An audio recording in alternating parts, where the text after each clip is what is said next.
안녕하세요. 저는 딸기만두 소리책 딸입니다. 오늘 엄마가 읽을 책은 괜찮아. 나도 오늘은 처음이야. 작가 윤호식. 출판사 바이북스입니다. 낭독을 허락해 주신 출판사 선생님 고맙습니다. 듣고 계신 이모, 삼촌 감사합니다. 구독, 좋아요 눌러주세요. 사랑하고 축복합니다. 또 만나요.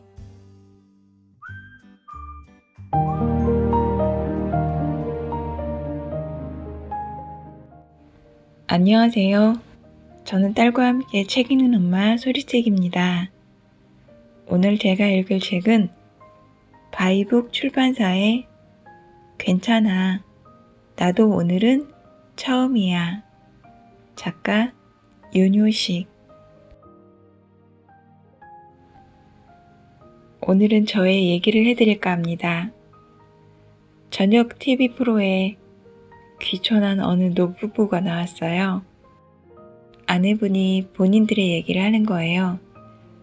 남편이 많이 아팠고 그리고 자연 속에 살면서 병이 치유됐고 자연식을 하면서 건강이 많이 회복되었다는 얘기를 했어요.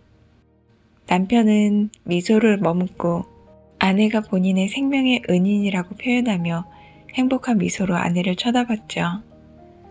TV가 다 끝나고 난 쯤 딸기가 저희에게 그런 얘기를 했어요.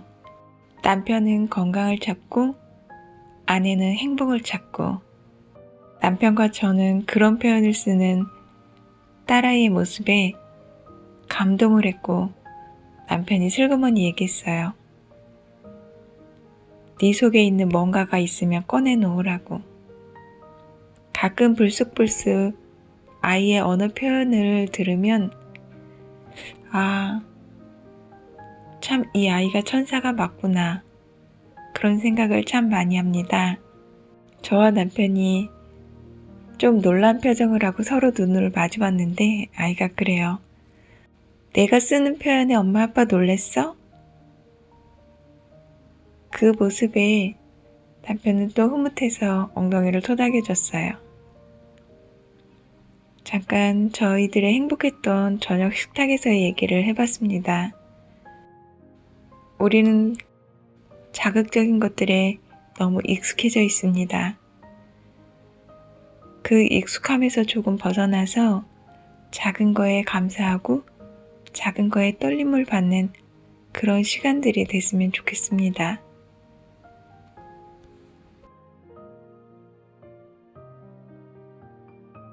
시작하는 글. 초등학교 때 어머님께서 반 농사일을 마치고 집에 돌아오면 늦은 저녁 식사를 했었습니다. 그렇게 힘겨웠던 하루를 마치며 저에게 자주 하시던 말씀이 있습니다. 막내야, 너는 돈 많이 벌어서 고생하지 말고 꼭 행복하게 살아라. 그저 어린 시절 들었던 행복하게 살아야 한다는 말이 무엇을 해야 행복인지, 어떤 방향으로 가야 행복인지 알지 못했습니다. 그렇게 방향성을 잃은 채 행복을 향한 맹목적인 삶을 살아왔습니다. 시간이 흐르고 어른이 되어 갈수록 스스로에게 질문을 던졌습니다. 도대체 어떻게 사는 것이 행복한 것일까? 항상 의문이었습니다. 해답은 찾을 수 없었고 어떤 시험 문제보다도 어렵고 풀기엔 힘이 들었습니다. 10년 전 30대 초반에 남들이 부러워하던 잘 다니던 직장을 호기롭게 그만두었습니다. 그리고 보란듯이 사직서를 던졌습니다. 환호성을 지르며 회사 정문을 뛰쳐나왔습니다. 회사 정문을 뒤돌아보며 훗날 고급 승용차에 멋진 슈트를 입고 다시 돌아올 것을 다짐했었습니다. 그때는 미소가 저절로 나왔습니다. 마음속으로는 이런 꿈을 이루고 반드시 성공해서 그들 앞에 다시 서고 싶었습니다. 그날의 다짐을 잊지 않기 위해 출근길을 나서며 낯선 서울 하늘을 보고 수없이 외쳤습니다. 나는 성공할 거야. 아무도 듣지 않았고 응원해주는 이도 없었지만 기세등등했습니다. 왜냐하면 지금껏 단 한 번도 실패해 본 적이 없었으니까요. 그렇기에 무엇이든 하면 다 잘 될 줄만 알았습니다. 즉시 실행에 옮겼습니다.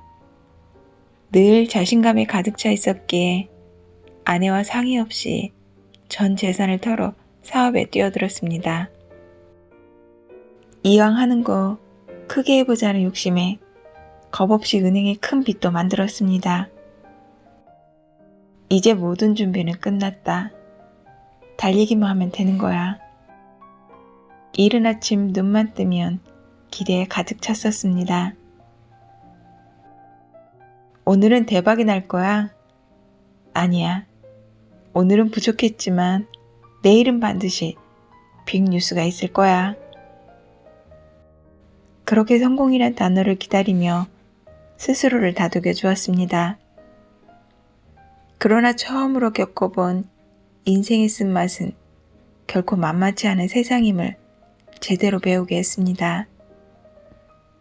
호기롭게 사업을 시작한 지 1년도 되지 않은 상황에서 모든 것이 결판이 나고 말았습니다. 저의 의지와는 전혀 상관없이 찾아온 실패. 한 치 앞도 보이지 않는 낭떠러지로 떨어졌습니다. 숨이 막힌다는 게 어떤 건지 조금은 알 수 있었습니다. 예전에 주위 사람들이 사업에 실패하거나 금전적인 일로 힘들어할 때 당시 너무도 쉽게 한마디 했습니다. 친구야, 힘내. 그 말이 얼마나 어리석고 타인에게 도움이 되지 않는 말임을 알게 했습니다. 청춘이니까 실패해도 된다는 말은 거짓말이었습니다. 실패 뒤에 따라오는 고통이 얼마나 큰지 알지 못했습니다. 하루하루가 숨이 막혔습니다. 그리고 어떻게 살아가야 할지 방향성이 확실하지 않은 채 살아온 날들이 저에게 있어 가장 치명적인 허점이 될 줄은 꿈에도 생각하지 못했습니다. 그해 가을 10월, 제 인생의 방향을 가르쳐주는 운명적인 사건을 맞이하게 되었습니다.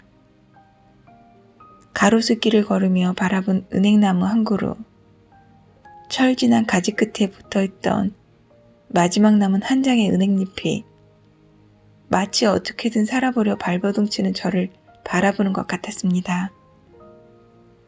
주위를 둘러보니 땅바닥에 있는 다른 잎들은 너무도 편안하게 바닥에서 쉬고 있는 듯 했습니다. 그리고 그 다음 자신의 쓰임을 위해 기다리고 있었습니다. 그리고 그들은 행복해 보였습니다. 그동안 제가 찾던 행복이 보였습니다. 은행잎이 저에게 가르쳐준 의미는 간단했습니다. 세상 모든 만물은 누군가에게 쓰임을 받을 때 비로소 행복을 느끼는구나. 그동안 학교 공부를 하고 책을 읽어도 알지 못했던 인생의 교훈을 무심코 지나쳤던 일상에서 그리고 주변에서 알 수 있음을 경험하게 되었습니다. 그때부터 일상에서 일어나는 일들을 관찰하기 시작했고 그 상황이 가르쳐준 의미를 메시지로 기록을 하게 되었습니다. 그렇게 얻은 느낌과 교훈들을 함께 나누고 싶었습니다.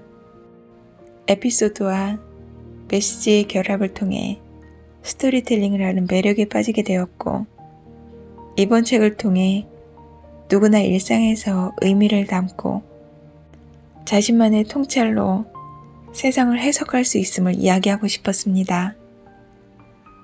이 책을 읽게 되는 독자들이 나아가서는 세상에 단 하나뿐인 자신만의 이야기를 만드는 스토리텔러가 되길 소망해 봅니다.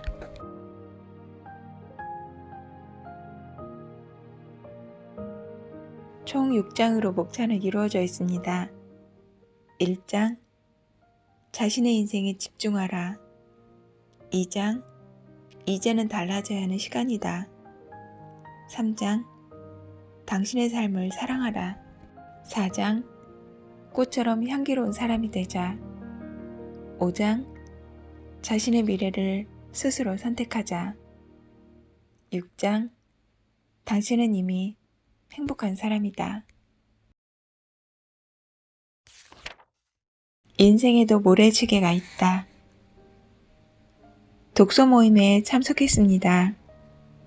책 소개를 마친 강사님은 그룹을 만들어 주었습니다. 팀별로 그날 주제에 맞는 이야기를 하라는 것이었습니다. 우리 팀 인원은 7명. 먼저 오른쪽에 앉아 계시던 한 분이 이야기 포문을 열어주셨습니다. 그런데 이야기는 시간이 흐르고 흘러도 끝이 날 줄 모르고 계속되었습니다. 이런저런 이야기를 하는 동안 5분, 10분, 시간은 계속 흘러갔지만 이야기의 핵심이 무엇인지 애매하기도 했고 다른 분들이 발언할 수 있는 시간이 점점 줄어드는 상황이었습니다. 이 상황을 눈치챈 진행자는 모래시계를 테이블 중앙에 놓아주었습니다. 정확히 3분이 측정되고 있었습니다. 모래시계의 한정된 시간을 바라본 발언권자는 그제야 앉은 자세를 바로 세우며 자신의 이야기 주제를 정확히 전달하려 집중하는 모습이 보였습니다. 주어진 시간이 한정되어 있음을 인지함으로 몰입되는 순간이었습니다. 시간은 무한하지 않습니다. 우리는 살아가면서 자신에게 주어진 시간이 무한할 거라 생각합니다. 그러니까 주제를 못 찾고 계속 헤매는 모습을 보게 됩니다. 내가 누구인지, 무엇을 좋아하는지, 무엇에 가슴이 뛰는지조차도 모르고 언젠가는 알겠지 합니다. 100년도 못 살 거면서 1000년 살아갈 걱정을 안고 살아가기도 합니다. 그런데 신기한 건 사람들은 자신에게 어떤 식으로든 한정된 시간이 주어지면 무서울 정도로 몰입을 하는 모습을 보게 됩니다. 마치 모래시계를 보며 이야기하는 것처럼 우리 눈에는 보이지 않지만 분명 개인에게 주어진 시간들이 있을 겁니다. 10년, 20년, 아니 1년일 수도 있습니다. 자신에게 주어진 모래시계가 어느 누구보다 많이 남아있을 거라 장담할 수 없는 게 우리 인생입니다. 지금 당장 자신의 눈에 보이지 않지만 하루라는 모래시계부터 바라보며 집중해야 되지 않을까 합니다. 왜냐하면 이 순간 한정된 시간을 향해 묵묵히 흘러내리고 있는 모래시계가 있음은 분명한 사실이니까요.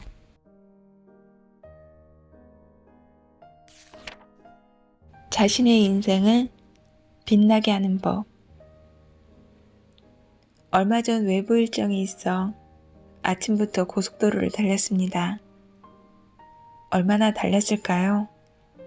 평소보다 차량이 많았고 구간 정체가 발생하기 시작했습니다.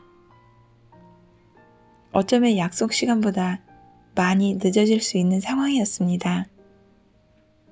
도대체 무슨 일이 있는 거지? 잠시 후 멀리 보이는 차량 정체의 주요 요인을 보니 무엇 때문인지 알 수 있었습니다. 바로 시즌입니다. 단풍 구경 시즌. 도로변에 관광버스가 개미줄을 지어가듯 빼곡히 줄을 서 있었습니다. 그곳에는 아주머니들의 형형색색 옷이 단풍보다 더 빛나고 있었습니다. 사람들은 단풍 시즌이 되면 이번 기회가 아니면 볼 수 없다 생각하기에 장거리 운전과 긴 시간을 투자해서라도 그 기분을 느끼고자 합니다. 산 입구에 도착하면 삼삼오오 무리를 지어 산으로 오르며 자연의 위대함 앞에서 연신 감탄을 합니다. 그리고 두 눈에 풍경을 담아오기엔 아쉬움이 남기에 휴대폰과 카메라를 꺼내들고 연신 사진을 찍어댑니다. 웅장한 큰 산을 배경으로 아름드리 나무를 배경으로 사진을 찍습니다. 그러나 사진을 찍고 나서 결과물을 보면 뭔가 마음에 썩 들지 않는 표정들입니다. 바로 생각만큼 그 속에서 자신이 돋보이지 않는다는 겁니다. 배경으로 찍은 단풍나무의 화려한 색깔에 사람은 그저 작은 존재일 뿐입니다. 이럴 땐 자신을 빛나게 하는 탁월한 방법이 한 가지 있습니다. 바로 아웃포커싱.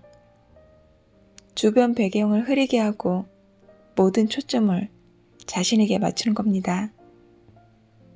조금 전까진 배경 속에 묻혀 있었지만 이젠 상관없습니다. 그렇게 하고 찍어보면 찍고자 했던 대상이 가장 빛나고 있음을 경험하게 됩니다. 우리 살아가는 인생도 이와 다르지 않다고 생각합니다. 살아가며 우리는 자신보다 잘난 사람들을 많이 만나게 됩니다. 어쩌면 생각보다 많을 겁니다. 화려한 집안과 엄청난 명성들, 한 번도 경험해보지 못한 권력과 재력은 부러움의 대상이 됩니다.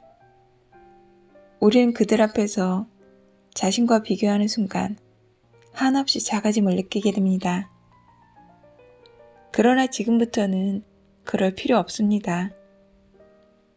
이제부터 주위 배경을 흐리게 하면 됩니다. 그리고 모든 초점을 자신에게 맞추어 보면 됩니다. 지나치는 주변 사람들의 시선과 말, 그렇게 신경 쓰지 않아도 됩니다. 어차피 그들도 내 삶에 그리 관심 없습니다. 그저 자신의 위축된 마음이고 확장된 상상일 뿐입니다. 자신의 삶에 집중하고 자신의 행복에 초점을 맞추어 보았으면 합니다. 지금까지와는 다른 자신의 모습이 보이고 얼마나 빛나는 삶인지 알게 됩니다. 오늘부터 우리는 최고의 인생샷을 찍게 될 겁니다. 인생의 아웃포커싱 말입니다.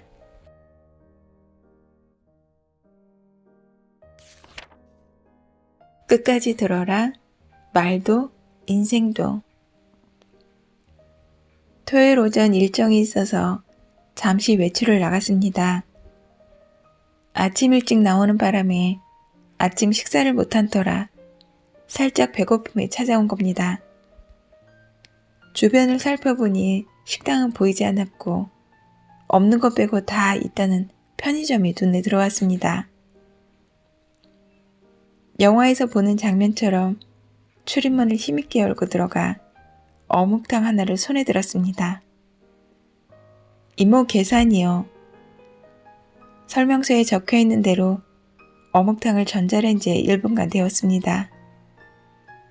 배고픈 마음에 얼른 뜯어보니 냉탕, 온탕, 반반이었습니다.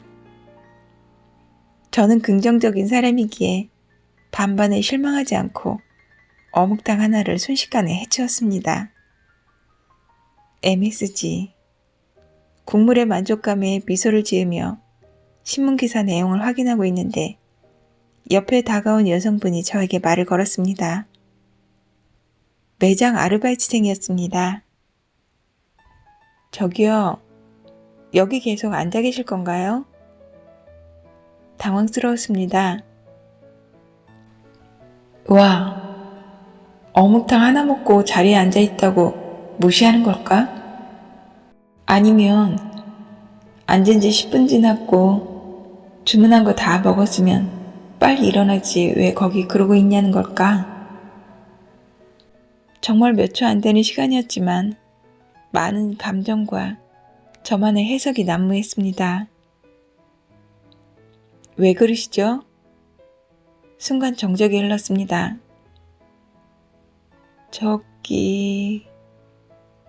그녀가 뜸을 들이고 있었습니다.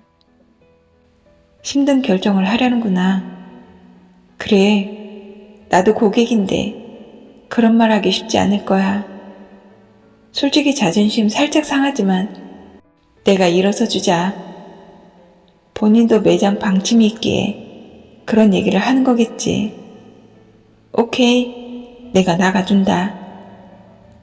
결심을 실행으로 옮기려고 자리에서 일어서려 할 때 그녀는 이제 더 이상 물러날 수 없다는 결심이라도 한 듯 저에게 최후 통첩을 합니다.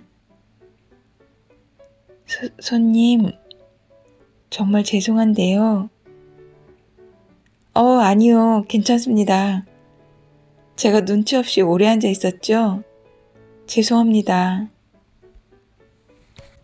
아니, 그게 아니라 화장실이 급해서 그러는데 자리 좀 지켜주실 수 있으실까요? 금방 다녀오겠습니다. 잠시 후 화장실을 다녀온 그녀에게서 100만 불짜리 미소를 보았습니다. 그동안 끝까지 듣지 않고 내 마음대로 생각한 많은 일들이 상대방에 대한 오해를 낳게 한 적이 많습니다. 말도 끝까지 들어야 알 수 있듯이 우리 인생도 끝까지 가봐야 하는 게 인생입니다. 힘내서 하루를 살아가야겠습니다.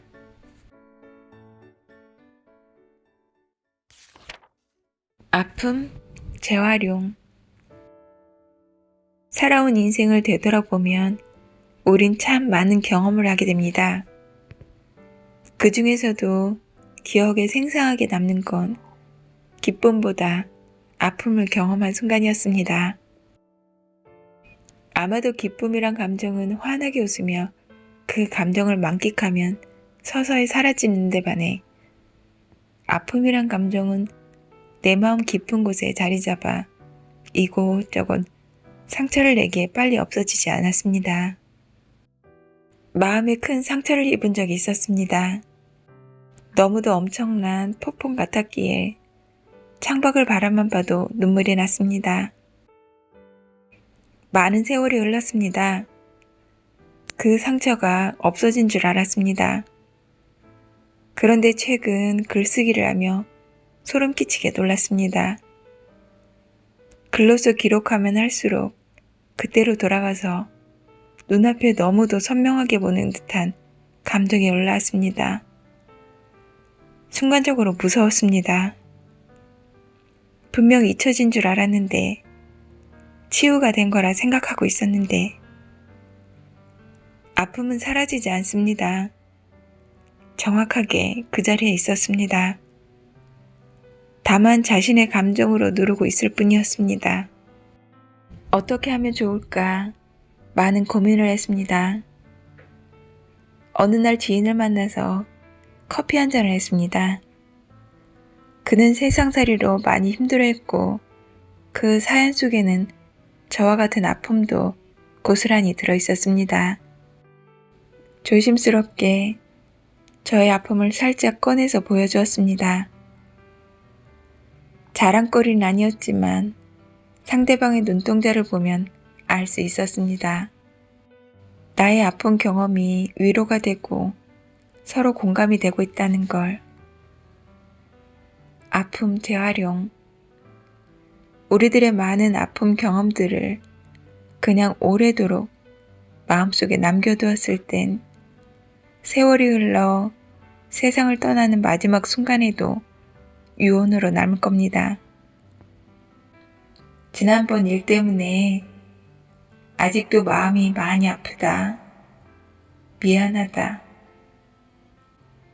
눈을 감는 순간까지도 우리에게 평안을 주지 못합니다. 절대로. 사용법을 알게 되었습니다. 요즘은 그렇게 아팠던 감정이나 경험들을 필요한 것에서 수시로 꺼내고 있습니다. 결코 자랑이 아니라 타인을 치유하는 약으로 사용하고 있습니다. 치유의 약. 오래전 나와 가족들을 눈물나게 했던 기억들이 이젠 다른 가치를 지녔기에 기쁜 마음으로 이야기합니다. 인생 뭐 있나요? 다 그런 겁니다. 혹시라도 제가 경험한 아픔이 당신을 치유하는 데 필요하다면 언제든지 가져다 쓰십시오. 이제부터는 지나간 아픔들을 부끄러워하지 않았으면 합니다. 슬퍼하지 마세요. 치부라 생각하지 마세요. 그렇게 생각한다고 달라지는 건 없습니다. 하지만 당신의 아픔도 세상 밖으로 당당히 꺼내보면 분명 당신의 이야기로 위로가 되고 치유가 되는 이들이 있습니다. 단 한 사람이라도 당신의 아픈 경험으로 다시 일어설 수 있는 용기를 주셨다면 한 사람을 살린 그 가치로도 또 다른 행복을 가져다 줄 겁니다.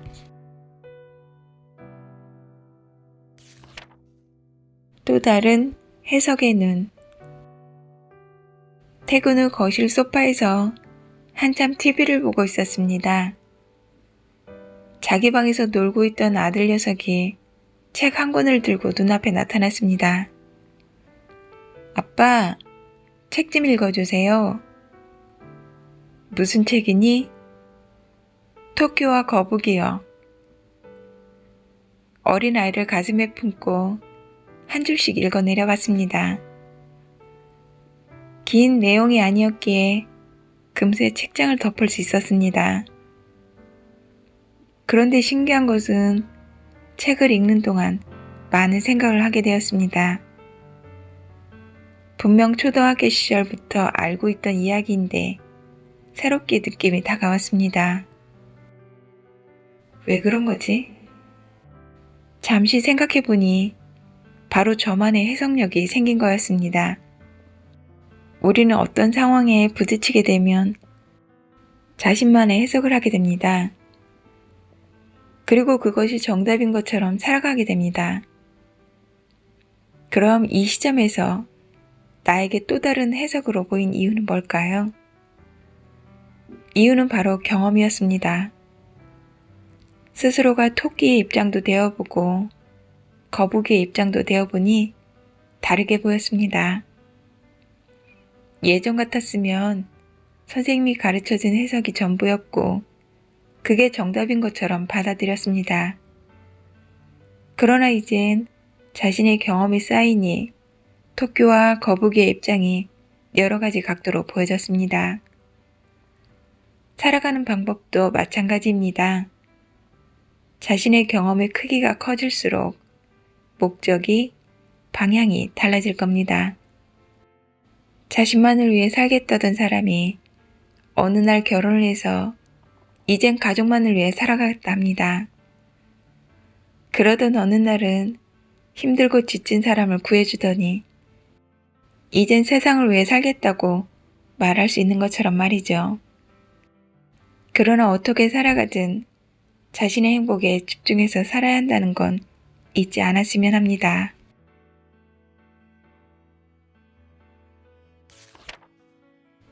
여섯 개의 칼날. 남자들이라면 아침에 눈 떠서 하는 행위가 있습니다. 세수입니다. 그리고 면도를 합니다. 저도 오늘 아침 늘 하던 면도를 했습니다. 아무래도 기계 면도보다는 칼날 면도만의 깔끔함이 좋아서 저는 거품 면도를 합니다. 오래도록 해오던 일이었고 자신있게 자연스럽게 얼굴에 칼날을 들이댑니다. 6개의 칼날이 얼굴 피부를 타고 춤을 추기 시작했습니다.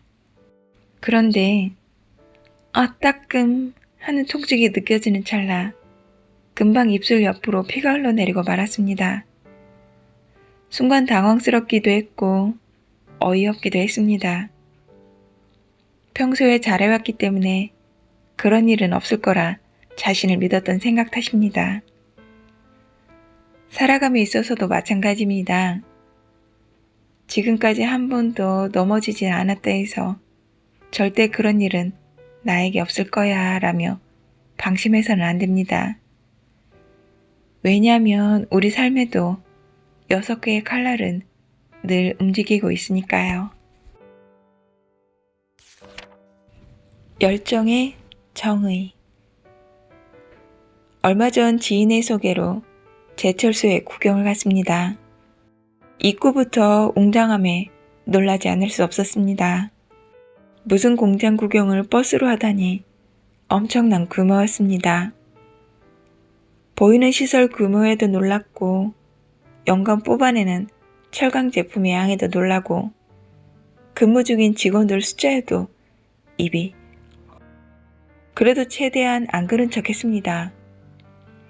예전부터 시골 어머니께서 어디 가서 촌놈티 내지 마라 했기에 절대 놀란 눈으로 주위를 두리번거리지 않았습니다.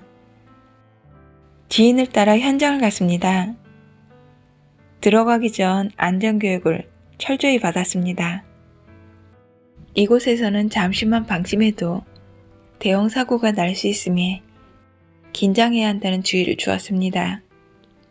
안내자의 가이드를 따라 황색 안전선 밖으로 천천히 걸어갔습니다.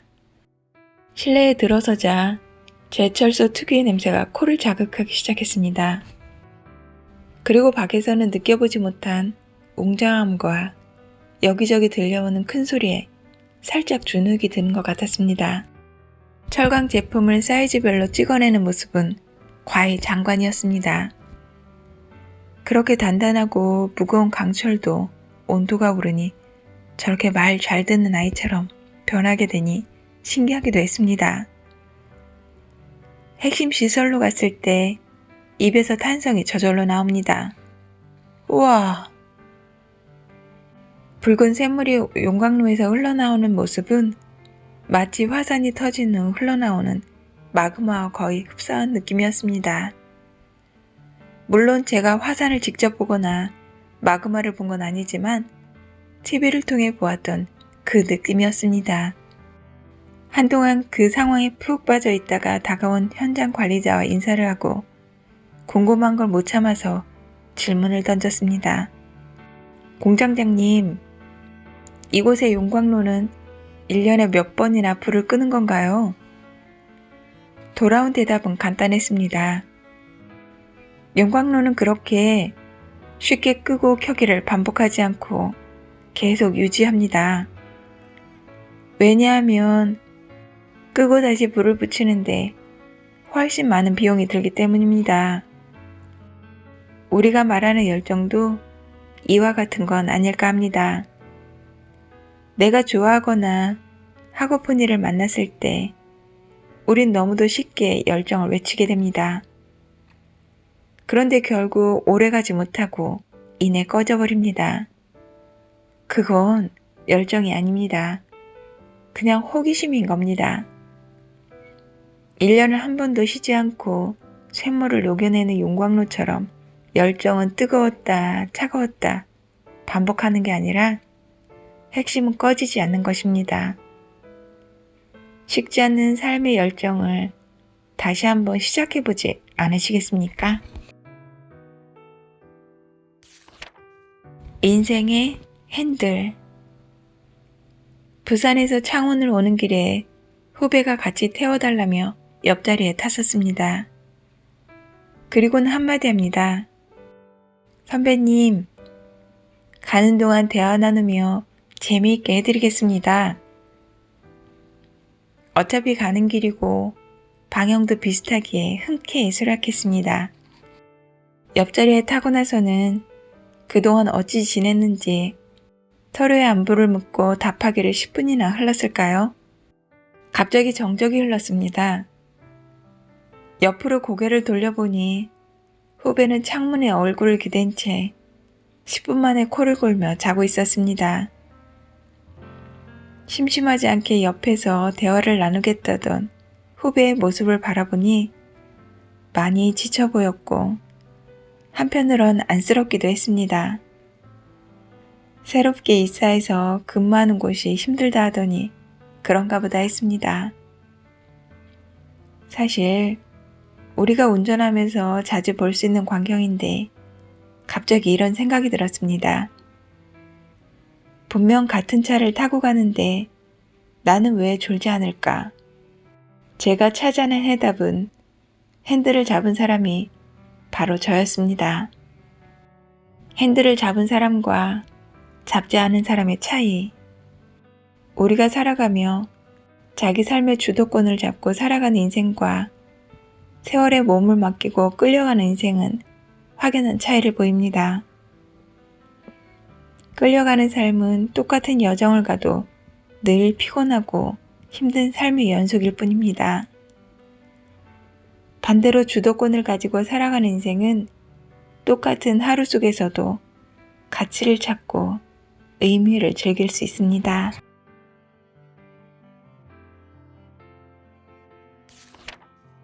행복의 비밀.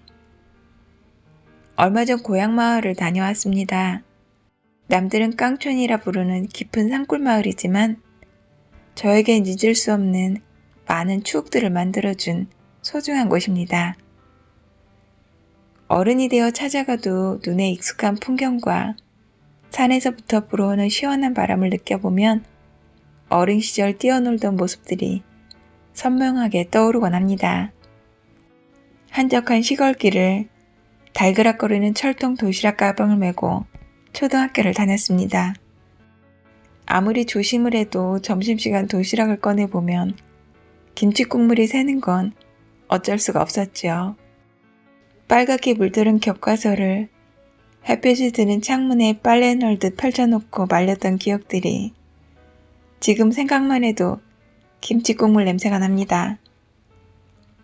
특히나 옆자리 짝지가 예쁜 여학생일 때는 도시락 꺼내기가 가장 힘든 순간이기도 했습니다.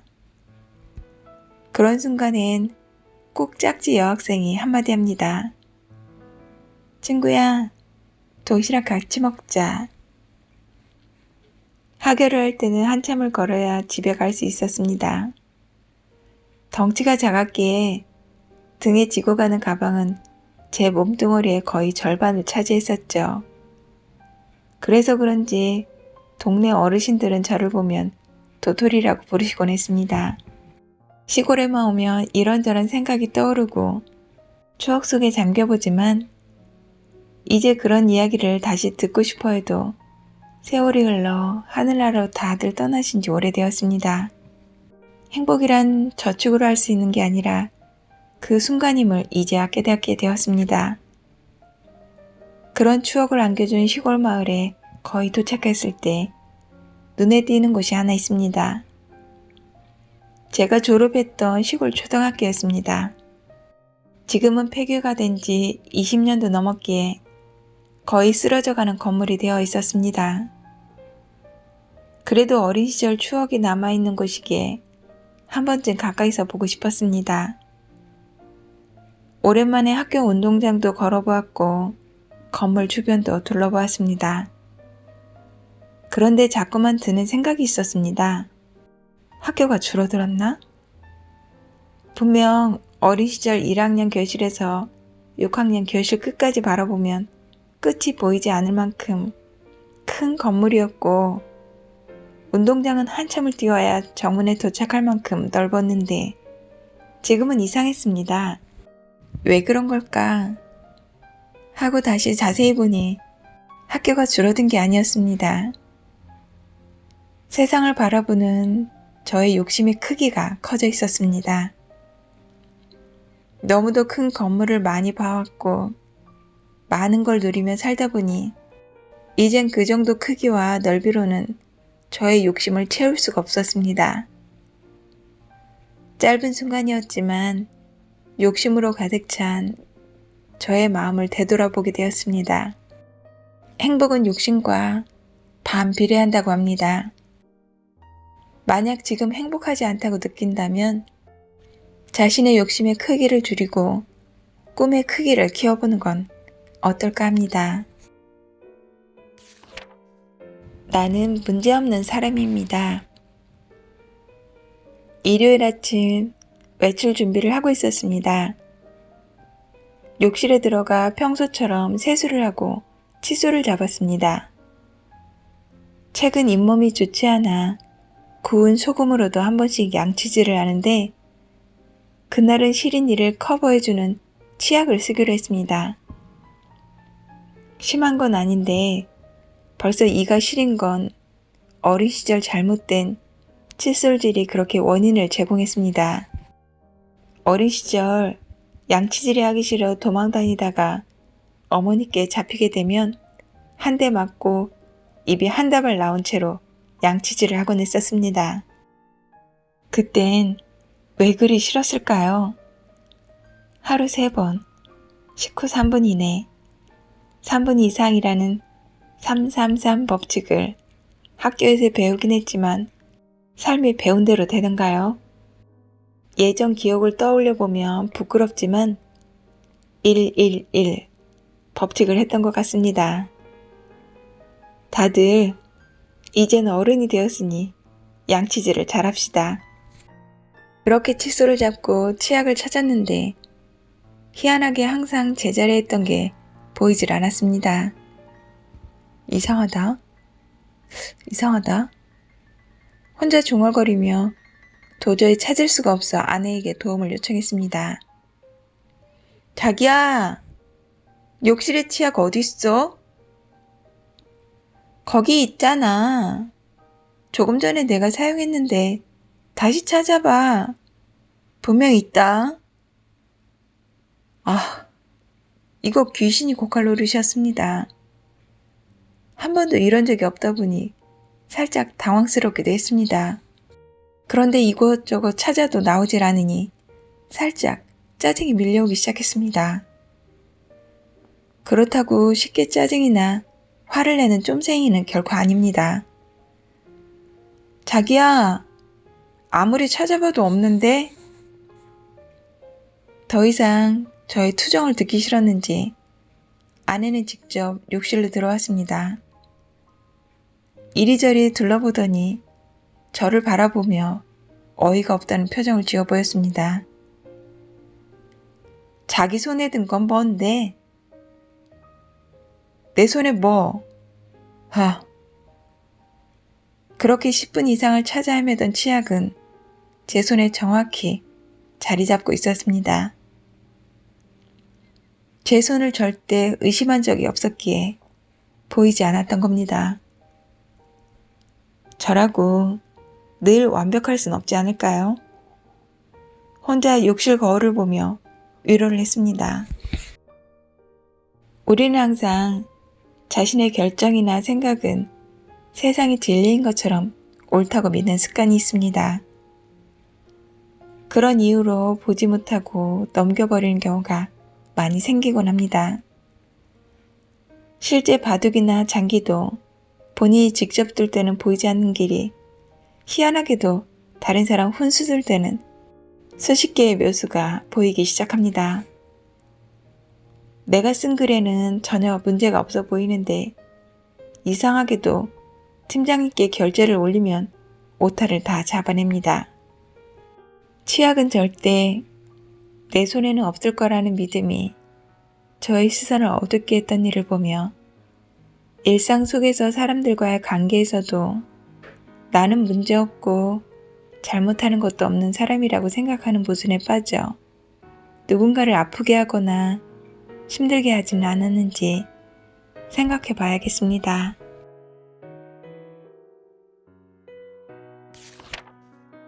괜찮아. 나도 오늘은 처음이야. 오늘은 여기까지입니다. 오늘은 어제보다 더 많이 나를 아끼는 시간이 되었으면 좋겠습니다. 끝까지 함께 들어주신 여러분 고맙습니다.